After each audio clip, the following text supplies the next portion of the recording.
Princess Valera stood in the grand throne room of the Thornian Empire, her heart pounding in her chest.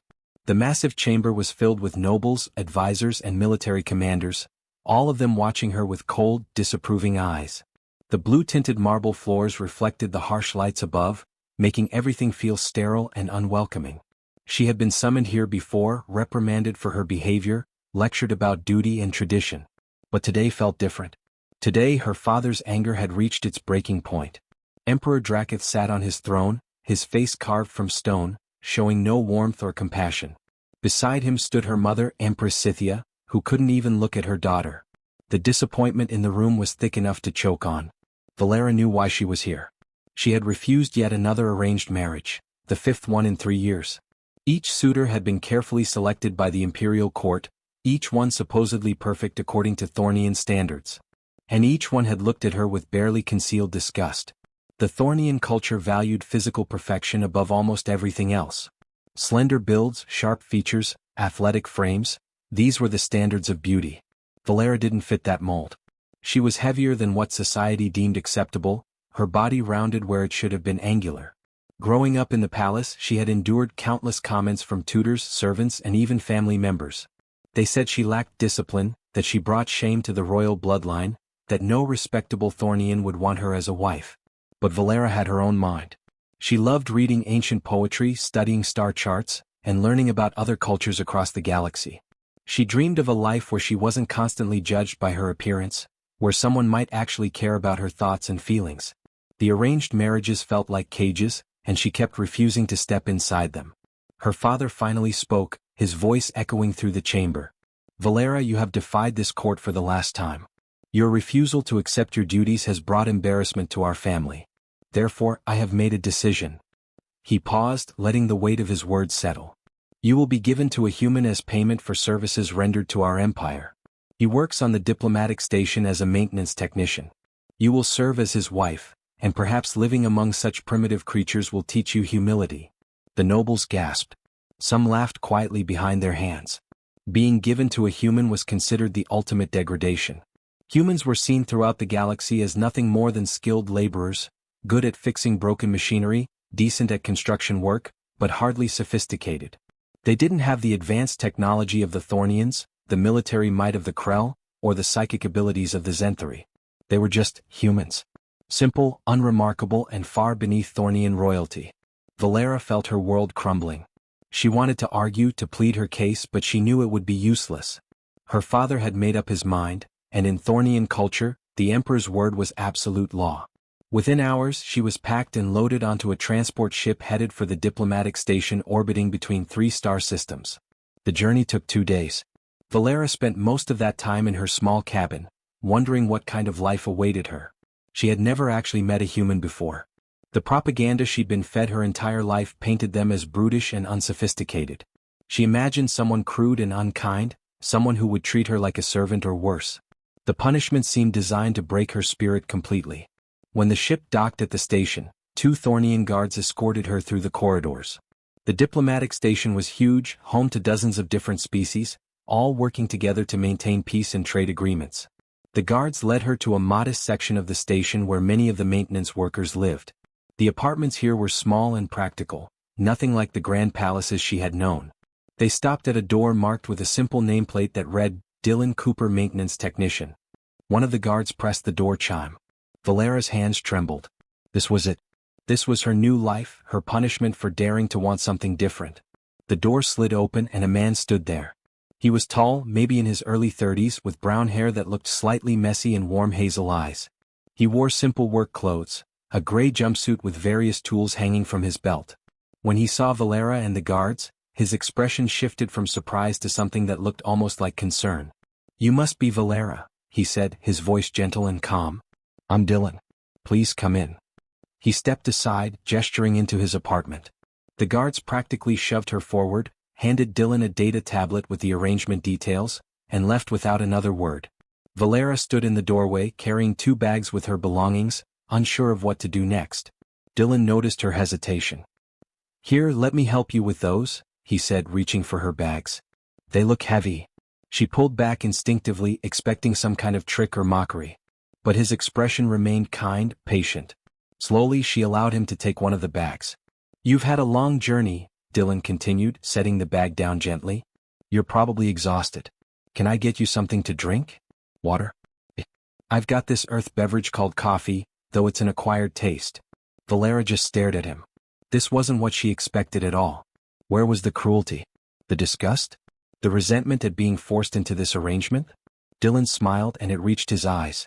"I know this situation is probably really strange and uncomfortable for you. But I want you to know something right now. You're safe here. I'm not going to hurt you or force you to do anything. We'll figure this out together, okay?" For the first time since leaving her home world, Valera felt the knot in her chest loosen just slightly. Maybe, just maybe, this punishment wouldn't be as terrible as she feared. The first morning in Dylan's apartment felt surreal to Valera. She had spent the night in the small guest bedroom, expecting to be woken up with a list of chores or demands. Instead, she woke to the smell of something cooking. When she cautiously emerged from her room, she found Dylan in the tiny kitchen, humming to himself as he prepared breakfast. "Good morning," he said cheerfully. "I wasn't sure what Thornians eat for breakfast, so I made a bit of everything. We've got eggs, toast, some fruit and oatmeal. Just try whatever looks good to you." Valera sat at the small table, completely bewildered. In the palace, servants had prepared her meals, but they always made comments about portion sizes and calorie counts. Here was this human, offering her food without judgment, without calculating glances at her body. She took small portions at first, testing the strange earth foods cautiously. Dylan sat across from her with his own plate. "So, I was thinking," he said between bites, "you're probably bored out of your mind already. This apartment isn't exactly exciting. Would you like to explore the station today? I have to fix some equipment in the botanical gardens section. It's actually pretty beautiful there. They've got plants from about 40 different worlds." "You want me to come with you?" Valera asked, surprised. "To your work?" "Sure, why not? Unless you'd rather stay here. No pressure either way." Dylan shrugged casually as if her presence or absence didn't matter much to him, but his tone suggested he'd genuinely enjoy her company. Valera agreed, mostly because the alternative was sitting alone in the apartment all day. She followed Dylan through the station's corridors, watching how he greeted other workers, humans and aliens alike, with easy friendliness. He didn't carry himself like someone from a lower class. He walked with confidence and purpose, completely unbothered by the status differences that seemed so important in Thornian society. The botanical gardens were indeed beautiful. Massive domes housed ecosystems from across the galaxy, with carefully controlled climates for each section. Dylan's job was to repair a malfunctioning irrigation system in the Terran section, which housed plants from Earth. While he worked, Valera wandered among the flowers and trees, many of which she had never seen before. She found Dylan kneeling beside a complex array of pipes and control panels, his tools spread around him. His hands moved with practiced precision, checking connections and testing circuits. There was something almost meditative about the way he worked, like he was having a conversation with the machinery itself. "How did you learn to do this?" Valera asked, sitting on a nearby bench. Dylan glanced up, wiping sweat from his forehead. "Trial and error mostly. My grandfather was an engineer. He taught me that everything in the universe follows certain rules. You just have to learn what those rules are. Once you understand how something works, fixing it becomes like solving a puzzle." He pointed to the irrigation system. "See this valve here? It's stuck because mineral deposits built up over time. The system was designed well, it just needs maintenance and care. Do you enjoy it? Fixing things, I mean." "I love it," Dylan said, his face lighting up. "There's something satisfying about taking something broken and making it work again. Plus, you learn a lot about the people who built things by taking them apart. Every species has a different approach to engineering. The Zenthari over-engineer everything, triple redundancies for every system. The Krell build things to last forever but make them impossible to modify. Humans, we tend to build things that are adaptable, easy to repair with whatever materials we have on hand." Over the next few weeks, this became their routine. Dylan would go to work and Valera would accompany him. She began to see the station differently through his eyes. He knew dozens of people by name, remembered details about their lives, asked about their families. The Zenthari custodian in Section 7 was saving money to bring his children to the station. The Krell security officer on Deck 12 was learning to paint. The human cafeteria manager named Rita was trying to perfect a recipe for Thornian sweet cakes, and Dylan had offered to ask Valera for advice. What struck Valera most was how Dylan treated everyone with the same respect, regardless of their position or species. He talked to the station administrator with the same easy courtesy he showed the cleaning crew. Status and rank seemed meaningless to him. He cared about people as individuals, not as positions on some social hierarchy. One evening, about 3 weeks after her arrival, Valera attempted to cook a Thornian dish for dinner. It went terribly wrong. She burned the grain base and overseasoned the vegetable mix. She expected Dylan to be angry or disappointed. Instead, he tasted it, made an exaggerated thinking face and said, "You know what? It's adventurous. I can respect that.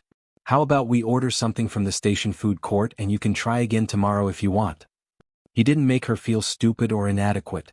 He just accepted the failure as a normal part of learning something new. This attitude extended to everything.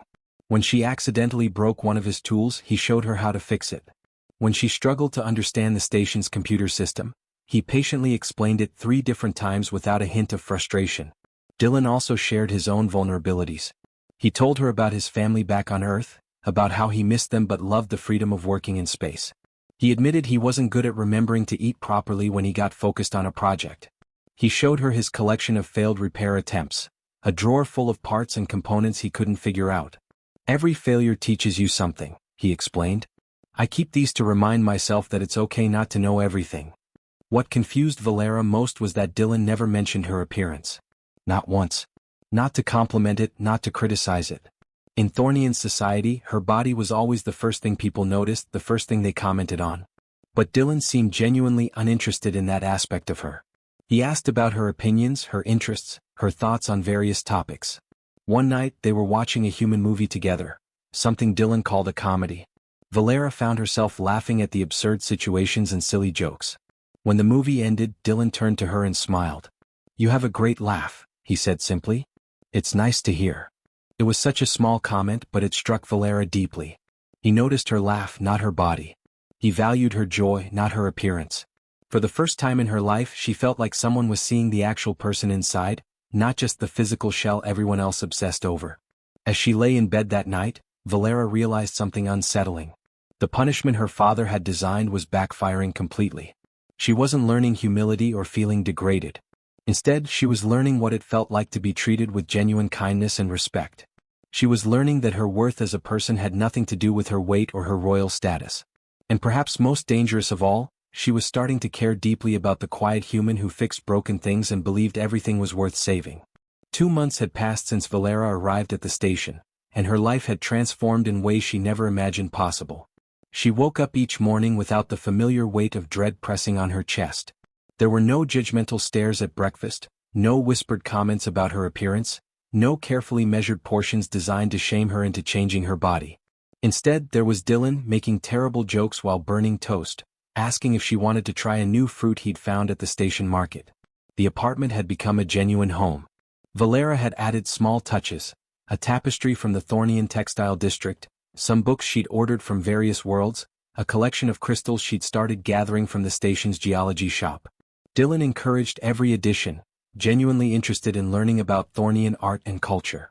He'd even attempted to read one of her favorite poetry collections, though he admitted the translated version probably didn't capture the original beauty. But despite the comfort and kindness, Valera carried a question that gnawed at her constantly. Why had Dylan agreed to this arrangement? The official documents had made it clear. She was being given to him as payment for some maintenance work he'd done for the Thornian embassy. He could have refused. He could have accepted and then treated her poorly. Instead, he treated her like an honored guest, like a friend, like someone whose presence actually mattered. She tried to ask him indirectly several times, dancing around the subject, but never quite finding the courage to voice the question directly. The fear of hearing an answer she didn't want kept her silent.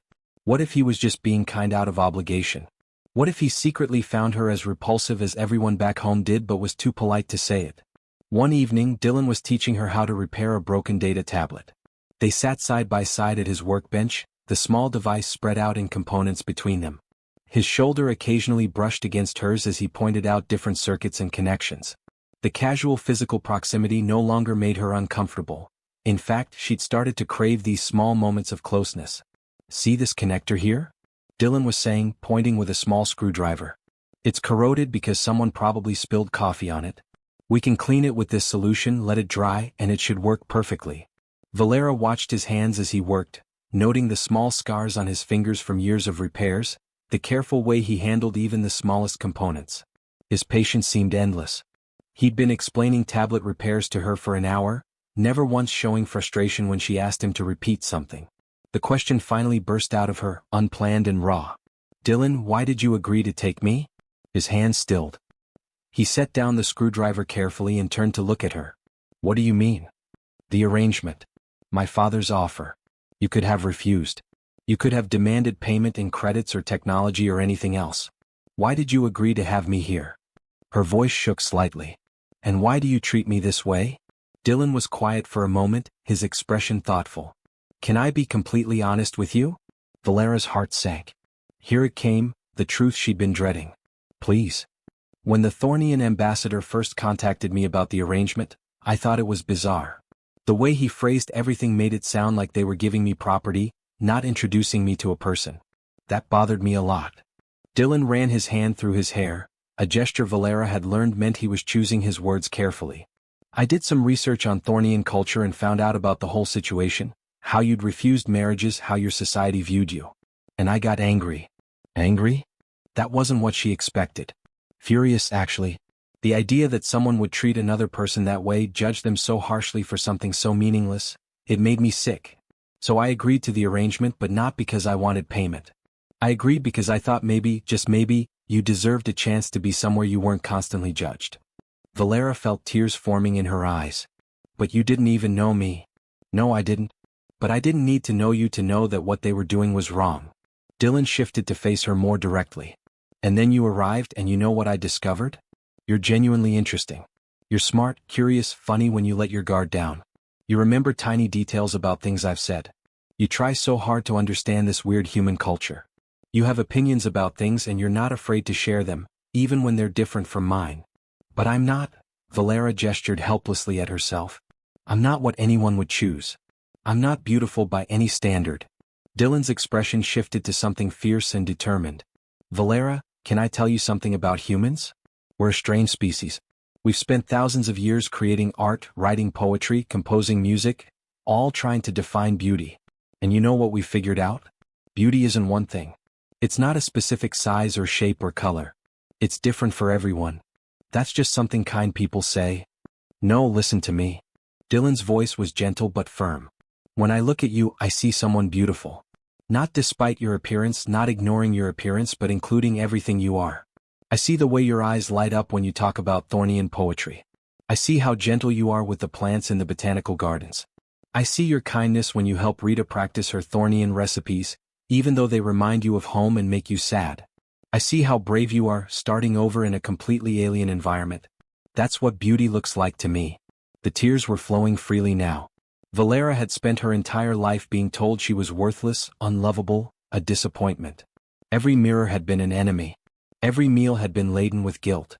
Every social interaction had been colored by shame. "I don't understand," she whispered. "How can you see me so differently from how everyone else does?" Dylan reached out slowly, giving her time to pull away, and gently wiped a tear from her cheek. "Because I'm not looking at you through their eyes. I'm looking at you through mine. And my eyes see someone extraordinary. But what if I never change? What if I always look like this? Valera, I'm not waiting for you to change. I'm not hoping you'll transform into some Thornian ideal. I like you exactly as you are, right now, in this moment." He smiled softly. "Though I hope you'll stay long enough for me to teach you how to make proper Earth pizza. That's a cultural experience you're really missing out on." She laughed through her tears, the sound watery but genuine. "You're ridiculous." "I've been told that before," Dylan admitted. "Usually right before people realize I'm also right." They sat in comfortable silence for a while, the broken tablet forgotten between them. Valera felt something shifting inside her, like a wall she'd built over decades was finally starting to crack. She'd spent so long believing that her body made her unworthy of love, unworthy of respect, unworthy of basic kindness. But here was this human, this supposedly primitive creature, showing her a completely different way of seeing the world. "Dylan," she said quietly. "Yeah. Thank you. For seeing me." He smiled, that warm, genuine smile that had become so familiar. "Thank you for letting me." That night, for the first time since childhood, Valera looked at herself in the mirror without immediately cataloging her flaws. She tried to see what Dylan saw, not the weight, not the imperfections, but the person underneath. was hard. Years of conditioning didn't disappear in one conversation. But maybe, just maybe, she could learn to see herself through kinder eyes. And maybe that was what beauty really meant. Not fitting into someone else's narrow definition, but being fully, authentically yourself and finding someone who loved you for it. The diplomatic station was a small universe unto itself. 20,000 beings from dozens of different species lived and worked there, and like any community, gossip traveled fast. It started small. A Zenthari merchant mentioning to a Krell trader that he'd seen the disgraced Thornian princess laughing in the botanical gardens with a human maintenance worker. A server at the station's main restaurant noticed Dylan and Valera sharing meals together, talking animatedly about something, their body language relaxed and comfortable. Within weeks, the story had spread through every level of the station. The Thornian princess who had been given away as punishment was living with a human janitor, and by all accounts, she seemed happy. This was the kind of story that didn't make sense to most species. Punishment was supposed to be unpleasant. Disgrace was supposed to humble you, break your spirit. But Valera appeared to be thriving. Rita, the human cafeteria manager who had become friends with both Dylan and Valera, was one of the first to defend them publicly. When a group of Thornian diplomats made snide comments within her hearing about how pathetic it was that their princess had fallen so low, Rita confronted them directly. "That woman comes in here 3 times a week to help me perfect Thornian recipes," Rita said, her voice sharp. "She's patient, kind, and brilliant. And Dylan treats her better than any of you ever did. So maybe the problem isn't where she ended up, maybe the problem is where she came from." The confrontation was witnessed by dozens of people and quickly became station gossip. Humans throughout the station began paying attention to the story, and what they saw made them proud. Here was one of their own, treating someone with basic decency and respect, while supposedly advanced civilizations had failed to do the same. It became a talking point in human circles, proof that humanity's greatest strength wasn't technology or military might, but their capacity for compassion. The turning point came 3 months after Valera's arrival. Dylan and Valera were in the station's central marketplace, shopping for supplies. The market was always crowded, filled with vendors from every species selling everything from food to technology to art. Valera had grown comfortable walking through the public spaces with Dylan, no longer feeling the constant weight of judgmental stares. They were examining some unusual fruits at a Zenthari vendor's stall when Ambassador Krell approached. He was the highest-ranking Thornian official on the station, a stern older male with sharp features and calculating eyes. 2 guards flanked him, and several other Thornian diplomats followed behind. "Princess Valera," Krell said, his voice dripping with false courtesy. "How delightful to see you, adapting to your circumstances." Valera stiffened. She recognized that tone, the polite words wrapped around contempt. "Ambassador Krell, I must say the reports I've been receiving about your behavior are quite concerning. You've been seen laughing, socializing, appearing in public without any sense of shame." Krell's eyes flicked to Dylan with obvious disgust. "One might think you've forgotten this arrangement was meant as punishment." Dylan stepped slightly forward, his posture calm but protective. "With respect, Ambassador, Valera isn't doing anything wrong. She's living her life." "You don't speak for her, human," Krell snapped. "Know your place. You're nothing but a glorified repair technician. The princess may be disgraced, but she's still Thornian royalty. She shouldn't be parading around this station with you as if you were equals." A crowd was forming. Marketplace vendors and shoppers stopped what they were doing, sensing drama. Several humans in the crowd exchanged glances, their expressions darkening.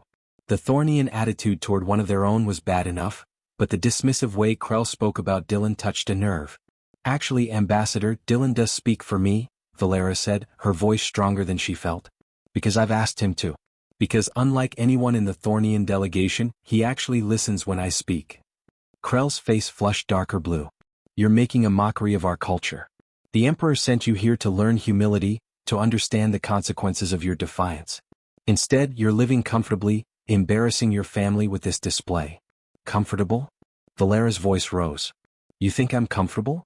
I was sent away from everything I knew, given to a stranger like I was property, told I should be grateful for the punishment because I'm too fat and too stubborn to deserve anything better." The crowd was growing larger. Several people had started recording on their personal devices. This wasn't just gossip anymore. This was becoming an incident. "And you know what I learned?"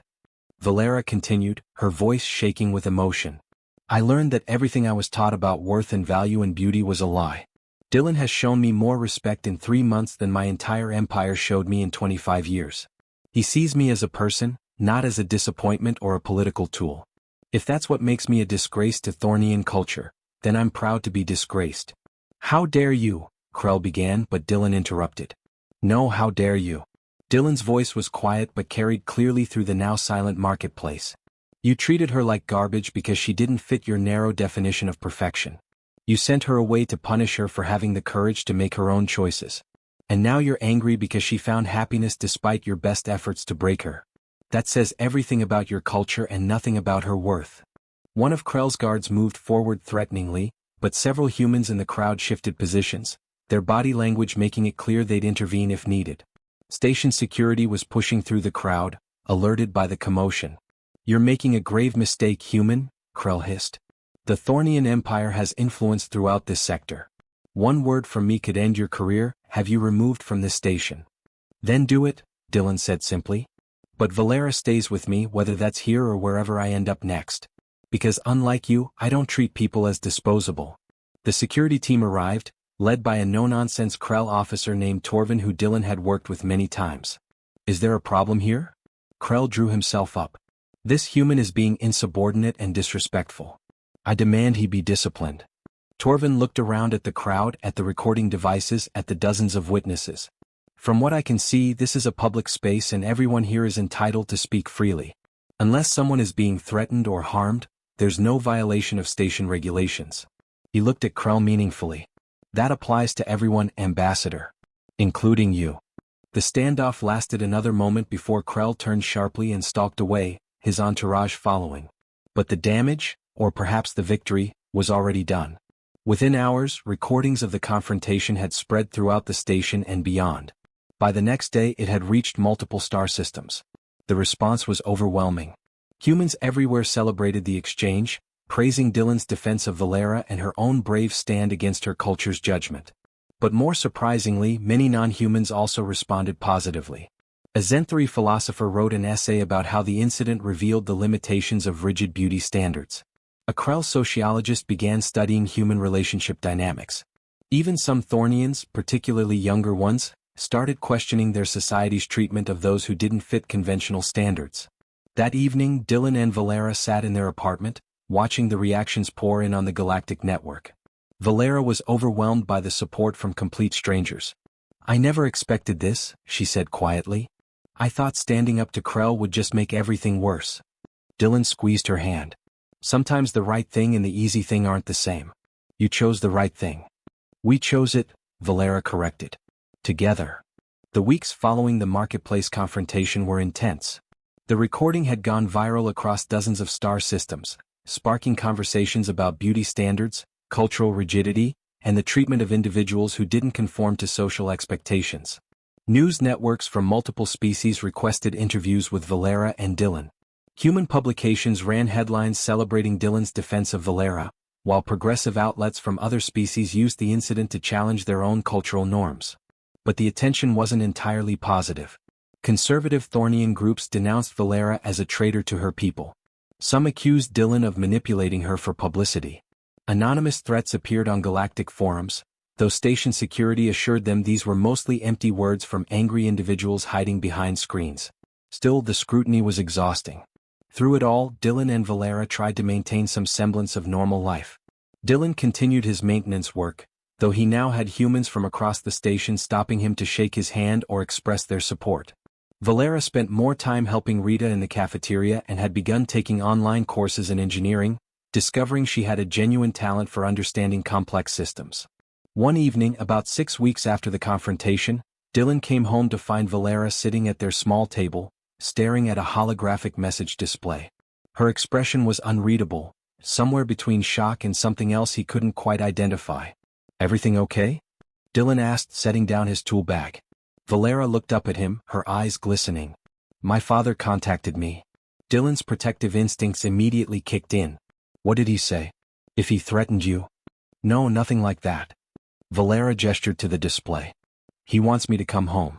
He's offering to restore my title, my position in court, everything. He says the whole situation has become an embarrassment to the Empire and he's willing to forgive my transgressions if I return and end this relationship. The word hung in the air between them. Relationship. They'd never actually defined what they were to each other. They lived together, spent nearly every waking moment in each other's company, had become each other's closest confidant. But neither had put a label on it, perhaps afraid of complicating something that felt natural and right. "What do you want to do?" Dylan asked carefully, sitting down across from her. Valera laughed, but it was a bitter sound. 6 months ago, I would have done anything to hear those words from my father. An apology, an invitation home, restoration of my status. It's everything I thought I wanted. She paused, looking directly at Dylan. But that was before I understood what I actually needed. Which is to be seen. To be valued for who I am, not what I look like or what title I carry. To wake up every morning without feeling ashamed of existing. Valera's voice grew stronger. My father isn't offering those things. He's offering to pretend none of this happened if I go back to being the obedient daughter who stays quiet and accepts whatever marriage he arranges. He's not sorry for how he treated me. He's just embarrassed that the galaxy is watching. Dylan reached across the table and took her hand. Then tell him no. Just like that. Just like that. Valera, you don't owe him anything. You don't owe the Thornian Empire anything. You've spent your whole life trying to meet standards that were designed to make you feel inadequate. You have a chance now to build something different, something that's actually yours. Valera looked at their joined hands, his fingers intertwined with hers. 2 different species, 2 different worlds, but somehow fitting together perfectly. What if I choose to stay here? With you? What does that make us? Dylan smiled, that gentle warm expression she'd come to love. Whatever we want it to make us. We can take it slow, figure things out as we go. Or we can acknowledge what's been obvious to everyone except maybe us, that we care about each other deeply and want to build a life together. You'd want that? Officially? A human and a Thornian, all the complications that would bring? Valera, I fell for you about 2 weeks after you moved in, when you tried to make tea and somehow ended up with a kitchen full of steam and you just stood there laughing at the absurdity of it. Every day since then has just confirmed what I already knew. You're the most remarkable person I've ever met. So yes, I want that. If you do. Valera felt tears streaming down her face, but these were different from the tears she'd cried her whole life. These weren't tears of shame or frustration or hopelessness. These were tears of joy, of relief, of finally finding something real and true. I want that too, she whispered. More than anything. They sat there for a long moment, just holding hands across the table, letting the decision settle into reality. Then Valera pulled up the holographic display and began composing her response to her father. Dylan watched as she typed, her fingers moving with confidence. The message was simple and direct. Father, I appreciate the offer, but I'm declining. I found a life here that gives me purpose and happiness. I found someone who loves me not despite who I am, but because of it. I hope someday you'll understand that true honor isn't about conforming to expectations. It's about being brave enough to be yourself. I wish you well, but I won't be coming home. She sent the message before she could second-guess herself. The hologram flickered and disappeared. It was done. Over the next few months, Dylan and Valera built their life together intentionally and joyfully. They had a small wedding ceremony in the botanical gardens, attended by friends from dozens of different species. Rita cried through the entire event. Torvin, the security officer, served as one of the witnesses. Even some of the Thornian young people who'd been inspired by Valera's story sent congratulatory messages. Valera's engineering courses led to a certification, and she was offered a position working alongside Dylan in the station's maintenance department. They made a remarkable team. Dylan's intuitive understanding of mechanical systems combined with Valera's systematic analytical approach. They solved problems that had stumped the engineering department for years. Word of Valera's story continued to spread, inspiring others who felt trapped by their society's expectations. She started receiving messages from young Thornians, from overweight Xanthorus, from anyone who'd been told they weren't good enough. She answered every message personally, sharing her story and offering encouragement. One evening, nearly a year after her arrival at the station, Dylan and Valera stood in their apartment looking at blueprints for a new project. The station administration had asked them to redesign the entire waste recycling system. A massive undertaking that would take months but would significantly improve efficiency. We're really doing this, Valera said, studying the complex diagrams. Building something meaningful together.